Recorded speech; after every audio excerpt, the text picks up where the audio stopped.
Hannah's story is one about heartbreak, perseverance, and trusting God even when life does not make sense. Hannah longed to have a child, but year after year, she remained unable to conceive. In a culture where having children was highly valued, this brought her deep pain and disappointment.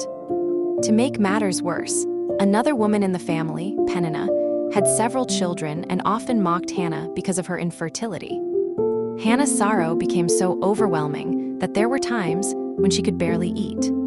Each year, Hannah's family traveled to Shiloh to worship God at the tabernacle. During one of these visits, Hannah reached a breaking point.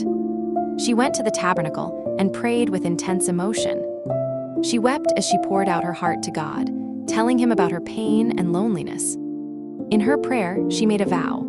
If God blessed her with a son, she would dedicate him to God's service for his entire life. As Hannah prayed, the priest noticed her. Because her lips were moving but no words could be heard, he mistakenly thought she was drunk. Hannah respectfully explained that she was not drunk at all. She was simply overwhelmed with grief and was speaking to God from the depths of her heart. Realizing his mistake, Eli blessed her and encouraged her to go in peace. For the first time in a long while, Hannah left feeling hopeful. She trusted that God had heard her prayer. Eventually, her prayer was answered. She gave birth to a son and named him Samuel, a name that reflected the fact that God had heard her request. Years later, when Samuel was old enough, Hannah fulfilled the promise she had made. She brought him to the tabernacle and dedicated him to God's service. This was an incredible act of faith. Samuel was the child she had prayed for, waited for, and loved deeply, yet she willingly entrusted him to God. Samuel remained at the tabernacle and grew up serving the Lord under Eli's guidance. Hannah continued to visit him each year, bringing him a robe she had made by hand. Though she missed her son, she never regretted keeping her promise. As Samuel grew older, he became one of the most important leaders in Israel's history. He served as a prophet, spoke God's messages to the people, and later anointed Israel's first kings, including Saul and David.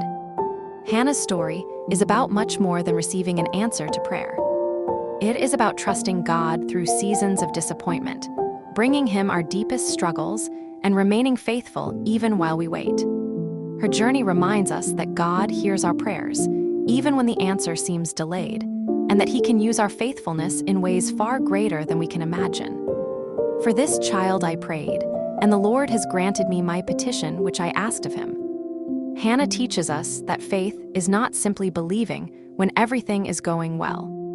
Faith is continuing to trust God when the waiting is long, the pain is real, and the outcome is still uncertain. The hardest thing we will ever have to do is wait. But when our timing doesn't align with God's, we can find peace knowing his plans are always worth the patience.